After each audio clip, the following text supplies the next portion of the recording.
Hello and welcome to another episode of MVPete playing FM21 in the year 2032. And as you can see, we're still not top of the table. We are unbeaten, however. So just catching up from last time, 3-0, actually the 2-0 victory against Lyon. We've only played one game and it was a 0-0 against Citadella. And yeah, we just couldn't break them down. 23 shots, 10 on target, an off day for Gnotto, and it cost us really. And you can see how many fouls they were committing to, basically making sure we didn't penetrate the back line, and it kind of worked.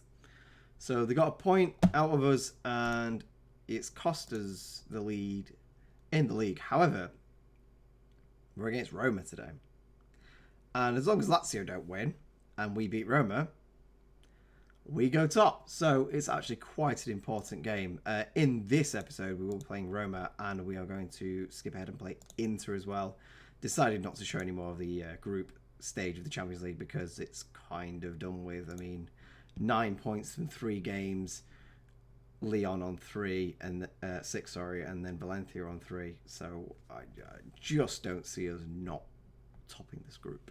So, seems a bit boring. So, let's show you some important games in the league. We are at home for this game against Roma, and we will enable the opposition instructions. So, today, in net, we've got Yuli Hine as ever, a back four of Delati, Dilict, Pena, and Silva, a midfield three of Marco Antonio, Freeman, and Rue, and a front three of Neto, Gnotto, and Bisgard. Bisgard's been a bit absent lately, so hoping for a good performance from him. A lovely green line connecting Marco Antonio and Freeman. I did not think it would take long at all because they were partners essentially in midfield at Benfica, where we bought them both from. So nice to see that in action. And yeah, let's get into this game. So we'll submit this team. Pena's glad to be back in the starting lineup, which is nice to see. And yeah, so we've been on a good run. Let's go. I've had a pretty good day today, to be honest. I went to Old Trafford. As a United fan, that's always a good occasion. Got the new shirt. I'm not debuting it today, though. I'm hopefully saving it for the beta save of FM22 so that I can do a quick Man United save in the beta, and I can wear it for that. Freeman nicking the ball here. Gnotto over it. Bisgard trying to get on the end of that pass, but couldn't quite manage it. It's cleared out to our back line. Delict to Freeman to Rue, turns his man. Gnotto's in behind. Oh, it just hits the post and goes behind. But a positive start from this Juventus side. And let's keep Roma at an arm's length. We don't want them going in front because, I don't know, we don't seem to be too well at coming from behind. So, stolen the ball in midfield. Rue with an audacious attempt at a pass for Gnotto. It doesn't reach him. It's not even close. Freeman with the interception there. It's cleared away again to Delati on the back line. To Delict. All the way back to Yuli Hine. Plays it out. Freeman now. Bisgard looking to run in behind. Gets past his man. He's in. Oh, a good save from the Roma goalkeeper there to deny Bisgard. And that was a good piece of play from him. Taking on his man and beating him. Just a shame the finish wasn't there. Cassio Neto standing over the ball. It's cleared away, and that'll be the end of that highlight. The Roma goalkeeper already on a 7, having to deal with plenty so far in this game within the first 20 minutes. Roma with the one shot in general with an XG of 0.01, so I don't think it was that much of a dangerous shot. Throw in here, it's cleared away to Delict, plays it forward to Delati, who's in quite a bit of space. I thought that was going to be a penalty there, but Delati crosses it in again. I mean, I don't know what happened there. It did look like he dived. He was nowhere near the ball when he went down, but we won't complain too much at the moment. Delati with the ball across, and Cassio Neto applies the finish. A lovely goal from Cassio Neto there. His finishing is so good. You give him half a chance, and he can tuck it away. It looks like the Delati cross just clears the centre-backs and Gnotto, who isn't the tallest. Rankovic, it looks like, misses the header there. And Cassio Neto can apply the finish. And a lovely finish it was. Tight offside. I guess it was. But yeah, first time volley into the bottom corner. Lovely, lovely stuff. So we're going to drop back to positive because I don't see the point in tiring ourselves out, especially when we have the lead and Roma aren't offering anything going forward. So we'll keep that up. They do have a highlight here. Han with Valbuena combining. Plays it out to Rankovic. Valbuena again. Neto with the steal. Gnonto turns his man and he's got so much room to run into. And that is a foul and that is a penalty. I don't care what they say. You can VAR that all day long, but that is a penalty. And Gnonto is going to step up to take this. And I'm feeling pretty confident about turning over Roma here. We've had an excellent start and Gnonto has the chance to put us 2-0 up from the spot. And he doesn't do so. Straight at the goalkeeper who doesn't move.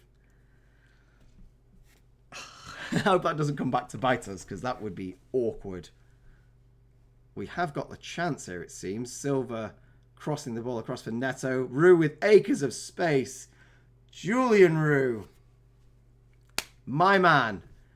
A lovely, lovely pass. I think it was from Neto there, who just finds Roux in so much space. And he can pick his spot and just place it in the net. I mean, he's got 3 or 4 Roma players trying to close him down. But there's just too much time on the ball there for Julian Roux. And that's 2-0, despite missing a penalty from Wilfried Gnonto. Neto on an 8.1, sorry. And this has been an incredible first half. Roma have offered nothing. I feel so comfortable right now. Look at that flat line that's their XG. If you're a Roma fan, you just must be... Your head must be in your hands because they're not offering anything. And I'm more than happy to take this Roma side on if they're not going to even try and score a goal. And the problem is, if they try, they're going to be open at the back. And we're very good at counter-attacks, as it turns out. Silva, Bisgard gets the ball back from the corner. Silva again, charges into the box. Plays in Neto. Oh, Cassio Neto. How does he do these things? He's a magical player. Chelsea is still trying to get him, but like I said, I think it's going to cost them 250 million plus to take Cassio Neto away from me because he's just that good. In the near post. And that's 3-0 to Juventus and Roma are sunk. Half an hour to go. If I was a Roma fan in that stadium, I'd have left by now because there's just nothing happening for them. Roux with a free kick here, plays the ball in, comes away to Marco Antonio. Roux again, Gnonto in behind. Just not happening for Gnonto today, is it? He was offside. And I think we'll get to the 17-minute mark and then make some substitutions. There is a highlight first of all. Cleared away to Pena, who's not had much to do today. Freeman, Delati. Delati plays in Gnonto, and Gnonto gets his goal. Well worked there from Delati. A superb assist. And Gnonto finally gets his goal, and you give him opportunities. He's going to take one of them eventually. Lovely, lovely play. Delati drifted into midfield there, and the weight on the ball was just sublime. And Gnonto can just place that in the bottom corner. And that is all she wrote for Roma, it seems. So, on the back of that, we're going to make some substitutions. We'll bring on Zuza for Roux. We're going to bring on Tomzik for Gnonto. And I kind of want to leave Neto on just in case there's a penalty, because I'd like for him to get his hat-trick. So, we will bring on Pulic instead for Bisgard. And that can be cool. Bring on the young lads up front. Neto on a 9. So good. And in such a big game as well. We've utterly dominated Roma. I mean, why did they even turn up? Because they've got it so wrong. Unfortunately, not a highlight at all to be seen anywhere after our substitutions. But we don't mind. Cassio Neto with the man of the match. 2 goals. And a 9.2 to boot. Not a bad performance in the side. Even the lads who came off the bench did okay. But, yeah, wow. That was precisely what we needed for our season. And we remain undefeated with a goal difference of 25 so far, and a comfortable 4-0 victory against Roma, who are essentially our closest title contenders at the moment. Puts us 2 points clear at the top of the league, which is lovely to see. And we're going to come back for a game against Inter. We do play Napoli in between, but I don't know. There's a historic thing with Inter, isn't there? And even if they aren't the Inter of old, I still think it'll be an interesting game. So bring them on. So victories against Napoli and Lyon have led us to this point now against Inter. 3-0 against Napoli, where we were excellent. 2 goals from Gnonto and another from Pulic on the right-hand side. Just a good performance all round. Another clean sheet for Uli Hein. And then a 3-2 victory away at Lyon. 2 from Bisgard and 1 from Neto. Bisgard's second was actually Gnonto's penalty that came off the post, and he was quickest to react. So, yeah, a good performance. We did concede a couple of goals. We did go down to 10 men, actually, because Munoz. Yeah, Munoz went off injured, so that was an issue. No, sorry, no, it was what we're talking about. Rue went off injured, and then Mochin went off injured further on. But yeah, we still won, so who cares? That's the important thing. So we're still ahead in the group. We are not top of the table, but we have got this game in hand against Inter. This is an Inter team that have played 10 and have 17 points from those 10 games. So we are definitely looking for a victory here today. A slight little transfer saga going on. I've decided to get Stefano Palla, who is consistently the under-21 player of the week and month and year. Italian right back at Atalanta. We've had a bid of £30 million accepted, 20 million up front, 10 over 3 years. And he has a cap for Italy now, and he's got 3-star current ability, 4-star potential. Basically, I want to get rid of Claudio Mochin because it's pointless having him and he doesn't play. And I'd rather have this guy who's an actual young Italian player. And I think he'll be a good protege to Delati, and then, you know, gives Darko Jovic some competition as well. So that's cool. He's coming in at some point in the future. Just waiting for him to accept his contract, but he's going to. So that's pretty cool. Let's get into this game against Inter. So slight issue we have is Claudio Mochin is injured for 3 to 5 weeks. Julian Rue is out for another 9 days to 3 weeks. So hoping to have him sooner than later. So that's why they're out of the squad today. The team today is going to be Uli Hein in net, a back four of Delati, Delict, Lette, and Silva. A midfield 3 of Antonio, Freeman, and Zuza. And then a front 3 of Neto, Gnonto, and Pulic.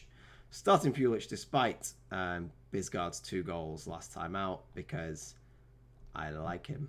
I mean, he's a 20-year-old wonder kid who's really good. I don't think I need to explain anything more than that, really, do I? We paid £650,000 for him, and he's been great. I can't believe he got 10 goals and 8 assists last season. That's actually madness. Actual crazy sauce. So let's get into this game. We win here, we go top of the table, and that's the important thing. Onana and Skriniar, Pellici, is he a real player as well? Marco Siri is. So they have got quite a few old men who are real life players, which is quite rare. Pellici isn't one. But yeah, they're quite rare. Oh, Bastoni is as well. Yeah, definitely. So interesting to see that some of the old guard are still around. But yeah, anything but a win here is unfortunate. I mean, we're still undefeated in the league. Zuza with the free kick here. And there's a penalty. I mean, the ball's ended up in the back of the net, so I'd rather take the goal, but it seems like there was an elbow in there. It happened so fast, but a penalty here in the 10th minute would be ideal, and hopefully Gnonto can tuck it away unlike his previous one. It is a penalty. I don't think, are we going to get anything more on top of that? I mean, the players are all scrambling over each other for some reason. Siri has got a yellow card for whatever he did in there. Gnonto steps up to put us 1-0 up, and he does so. A lovely penalty into the bottom corner. Onana, not even close. Didn't move off his starting position. So, yeah. Well, I mean, he did a little bit, but he was never reaching that. A great penalty there from Wilfred Gnonto. And we're 1-0 up. So, yeah, this is going quite well, I would say. Going to stick with positive for now. I think 56% possession is actually pretty decent for a positive mentality. Zuza with the corner here. Comes back out to him. De Ligt can pick up the pieces. Back out to Delati. Lete. Freeman now. Gnonto. Anyone making runs? Finds Silva, who gives it away. And Inter can break here with Pellici, who's away. Hine can hold on to that. A good save there from the Juventus number 1. Pulic has a bruised ankle. I would rather take him off than worry about injuring him for the rest of the season. So Bisgaard can come on. It's not exactly like it's a downgrade, is it? Both good players, so we'll make that change. And we can play out from the back. Hine to De Ligt to Delati, playing down the right-hand side. Through to Gnonto, a good ball there. Gnonto could take on his man. And yeah, that's going nowhere near the goal, is it? Very, very hopeful from Gnonto there. But you know what? If he's in the mood, he's in the mood. I'd like to talk about how few goals we're conceding. I know we conceded 2 last time out in the Champions League, but Champions League away games are always notoriously hard. So, you know, I wasn't too worried about conceding 2 there. But if you look at in the league, we've barely conceded a goal in the league after 10 games. And I'm putting that solely down to the decision to go with a box-to-box midfielder over a Mazzala, because he's offering so much more defensively than the Mazzala ever would. And bringing in somebody like Marco Antonio, who can play that box-to-box midfielder role, who's excellent at it, I think it just shows, like, we've come on leaps and bounds, really. His average, match, score might not be the best, but what he contributes to the team and what the player playing that position and that role contributes to the team defensively is Bisgaard. Bisgaard with a lovely finish. Cassio Neto as well. We're just so good. But yeah, what that midfielder, box-to-box midfielder role contributes to the team, I don't think can be overstated. It's just so important. A lovely ball in from Neto. And Bisgaard, first time volley, bottom corner, 2-0. And Inter are sinking. Only 1 shot all game. I mean, they've got to be unhappy with that. Oh, they doubled it. It's now 2. We'll make some substitutions at 70 minutes, I think. Neto is getting tired, so we will bring on Pulisic for Neto on the left-hand side. And what else should we do here? I'm going to bring on Mirangila because he's coming back from injury, and I'd like to have him fighting fit because I think he's a world-class midfielder, and he's an Italian international, and I bought him, and he's my guy, so I think he's great, so I want to get him up to fitness at least. Marco Antonio, although he is tired and has a very demanding role, I think will be fine. I don't see us conceding 3 goals in the next 5 minutes at least. Marco Antonio, back to Delati. Antonio again, Mirangila getting on the ball. Zuza, Gnonto, plenty of players. Bisgaard's got loads of room on the right-hand side here. Finds Zuza, number 20 to Pulisic. Silva getting in on it. Back to Zuza. Can he find the ball across? Comes back to Antonio. Mirangila finds Bisgaard. It's got to be, and it is. It absolutely is 3-0. And Rasmus Bisgaard has found his form all of a sudden. 4 goals in his past 2 games. And, yeah, I mean, we played this really well. A lovely, lovely ball here from Mirangila. And Bisgaard just has to finish at the near post. Past Onana, who's conceded 3 today. And we just look too good for this league. I mean, I know the Champions League's there for us as well, but I wish there was a league up from this because that's what we look ready for. Maybe we could get into the Premier League one day. Antonio with the header there from the cross from Delati, but it goes over. Inter throwing everything forward, trying to save some face and get a goal, but it's just not happening. And it finishes 3-0. A very dominant performance there goal from Gnonto from the penalty spot, and 2 from Bisgard, who came off the bench after Pulic got injured. Yeah, very pleased with the performance. Very pleased. It's that strength and depth that we've managed to cultivate now. 31 goal difference. I mean, Bisgard does send us top. What a guy. Pulic only injured for 1 to 3 days, which is absolutely fine. We'll praise his performance because 2 goals is always worthy of it. 28 unbeaten at the moment, which is lovely. I'm going to just check the schedule here because I don't think we've conceded many goals this season so far at all. So, we conceded 1 against Milan. And that's it in the league. And then we conceded 2 against Lyon. But that's it in total. So, that's insane. 6, 12. After 14 games, we've conceded 3 goals. 1 in the league and 2 in the Champions League. And we haven't been defeated yet. We're just so good. We're just so good. So next time we'll come back for... I don't know, really. I don't think there's any point in watching Valencia either. So we'll come back for either the first knockout round of the Champions League or some important games like Lazio. You know, we'll come back for something important. Anyway, I've been MVP. Thanks for watching. I'll see you next time for some more crazy Juventus action. Bye for now.